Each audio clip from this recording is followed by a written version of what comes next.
Welcome back to Films from Mars, where we talk about weird and wonderful cinema. Today we're talking about my favorite Blu-ray company, Criterion Collection.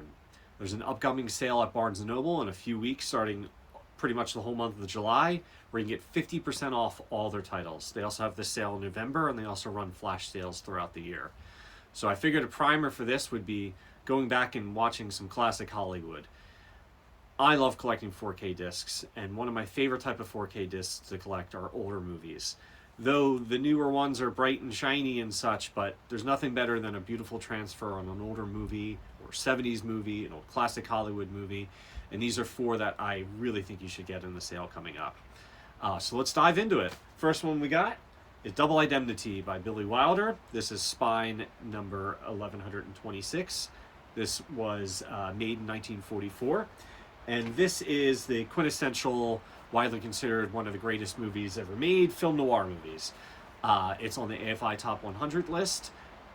It is arguably one of my favorite film noirs, and this has every element that you would want in a film noir. The Spider Woman, the Bards of Entrapment, the simple man kind of getting churned up, and turning out completely different by the end of it. Directed by Billy Wilder, one of the leaders in film noirs with movies like Sunset Boulevard, Double Indemnity, Aces in the Hole, and numerous other great comedies. He co-wrote this with novelist Raymond Chandler, which you always hear synonymous with film noir.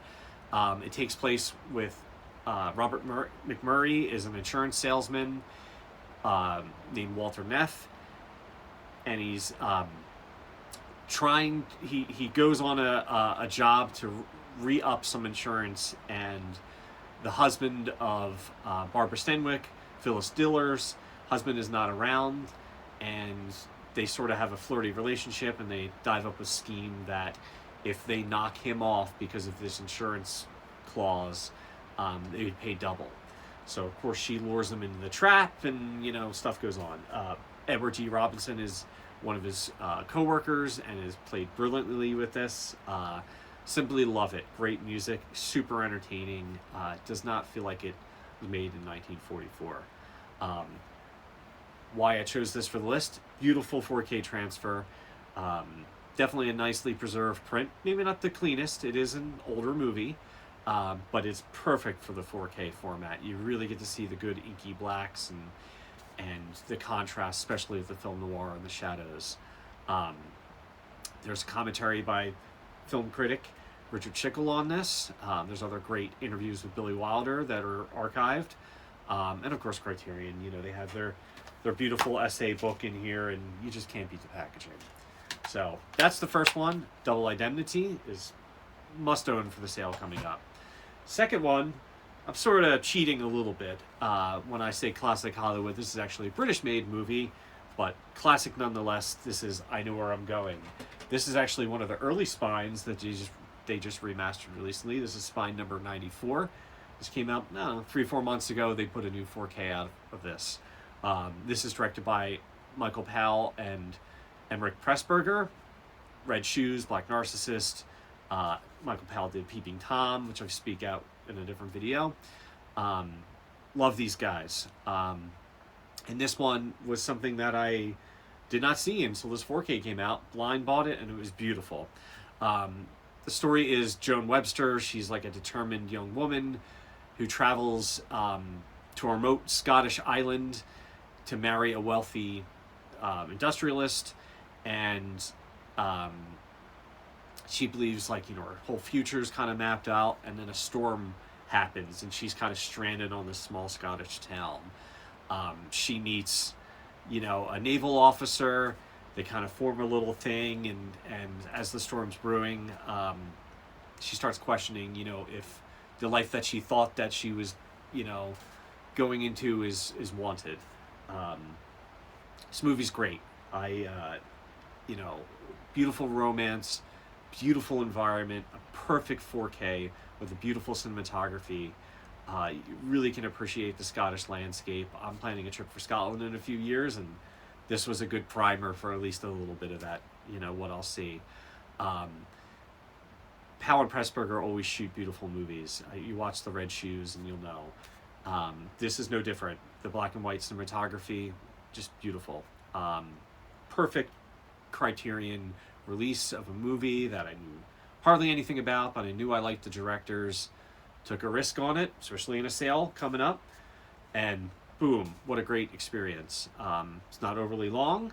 The restoration was restored by Scorsese's longtime editor, Thelma Schumacher, who was married to Michael Powell. So Scorsese and Powell supervised the whole restoration for this. And one thing I think these discs always highlight are the video quality, but the audio quality, even though they're mono soundtracks, this is a quite good one. And I really appreciate, both the audio and the video when watching some of these. There's commentary by a film historian on this again. There's a commentary with an introduction with Scorsese and Powell, talking about Scorsese's love of this movie and how he saw it a few times in the theater when he was younger, and then obviously being intimately involved with Thelma Schumacher, knowing Michael Powell and their restoration and preservation of this movie. Tons of other extras. Again, another beautiful essay book in here, and just wonderful artwork as always. So this is I Know Where I'm Going, and this is 1945, and another great one to pick up for the sale. Next up, we have one of my favorite gangster movies of the gangster cycle. This is 1939's The Roaring Twenties, which is spine number 1208.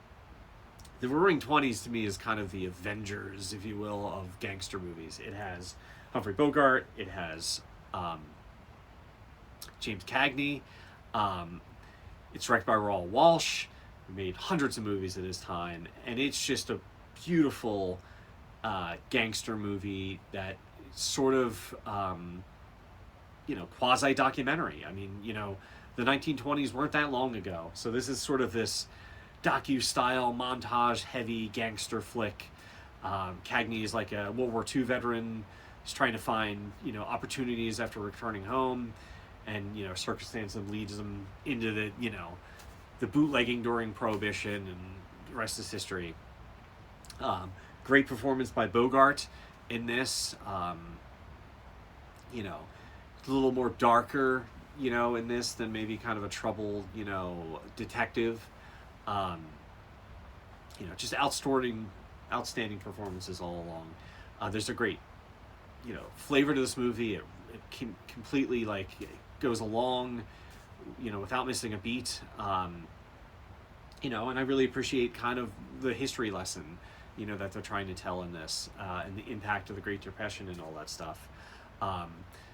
Again, 1930s, the nearly almost 100-year-old movie, wonderfully preserved transfer. This was originally a Warner Brothers movie, and Warner Brothers, for the most part, really preserved a lot of their prints beautifully. Restored in 4K. And, if you like Little Caesar and you like Public Enemy and Scarface, the three big gangster movies of that cycle, this is, I think, better than those. I think it's a perfect movie to kind of highlight, the gangster genre mixed in with the history lesson.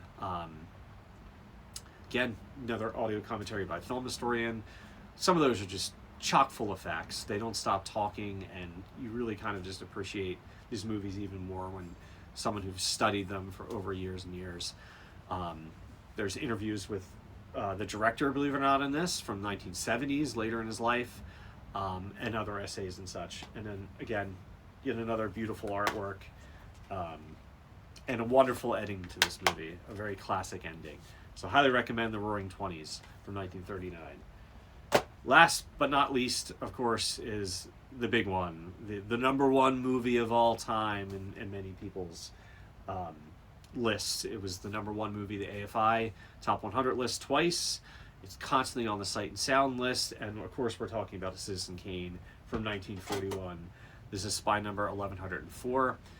I love this movie. This is constantly always on the top stop of these lists, and for good reason.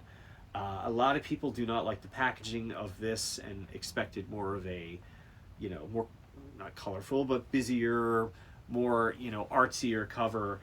I'll look at the packaging with you guys in a minute, but I like this because it is Citizen Kane. It doesn't have to be anything but what's in the contents of in here. If you don't know anything about Citizen Kane, you know, directed by Orson Welles, it's his first movie. He obviously was a big theater and radio personality, and here's this young kid writing, directing, starring in a movie, and his youthfulness and his energy and his creativeness is what really propels Citizen Kane to me, and deservingly so on a lot of these big lists. It's such a fascinating story. Of course, everyone knows, you know, the Rosebud, you know, a dying man's last words, and the whole movie is about what is Rosebud and how the story is told in its numerous cut to characters in Citizen Kane's life throughout his life, and the way the story's, you know, told through a journalist trying to figure out like what is Rosebud. The movie has everything in it. It's a special effects movie. The camera angles, the montages, the sound design, you know, everything about it is just, you know, to me, just so absorbing and so worth watching and revisiting constantly. I was very, very excited when Criterion announced this 4K was coming out for Citizen Kane, because it's just, to me, it's just it should be the jewel of their collection. I know some people have some distractions about this; they don't like it, etc. And I feel like this is a movie that just ages well the more and more you watch it. You know, once you kind of know what Orson's trying to do with this story, and you kind of can look at every time and just see something new. You know, it's revolutionary in its cinematography, and if it wasn't for Greg Toland and his beautiful work, you know, and his low angles and the making it interesting, maybe it would just be a normal, just throwaway movie. But that youthful energy of Orson Welles mixed with that cinematography and everything else, the storyline, and obviously the, you know, what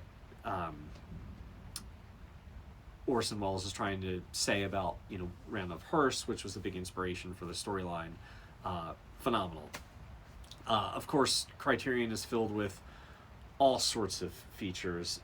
There's been many releases of Citizen Kane over the years, and they've piled a lot of those over, and one of my favorite things on here is the commentary by Roger Ebert. Ebert, I think, filmed 5 or 6 commentaries that I know of. He did Crumb, he did Floating Seeds, he did Kane, he did one on Dark City. He's, you know, a lot of people see him as the critic with the thumbs up and stuff, but man, that guy just knew a lot about movies, and it's really a pleasure just to hear him speak about it and give you a new appreciation of it. There's another commentary by the director Peter Bogdanovich, who is a Welles biographer, filled with so much information. It's just wonderful to listen to. Throw it on in the background while you're doing some work or something along those lines. Great interviews. They have radio things on here. I mean, it's just chock full of stuff.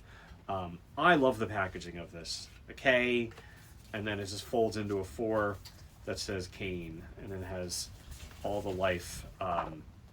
All the discs are in here, which I understand people might say, you know, scratch them and whatnot, but, you know, look, you be careful, and just, it is what it is. And then a wonderful essay book all about, you know, the making of it.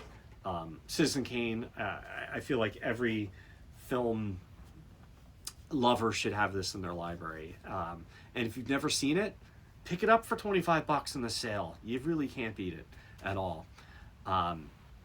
So those are 4 great classic Hollywood movies that you should get during the sale. I hope you pick some good stuff up. Please, in the comments below, tell me some of the movies that you're looking forward to picking up. Like and subscribe. We do videos every week. I have another video linked right here for some other Criterion movies that you should get. And until next time, keep spinning those discs, and I hope you enjoy them.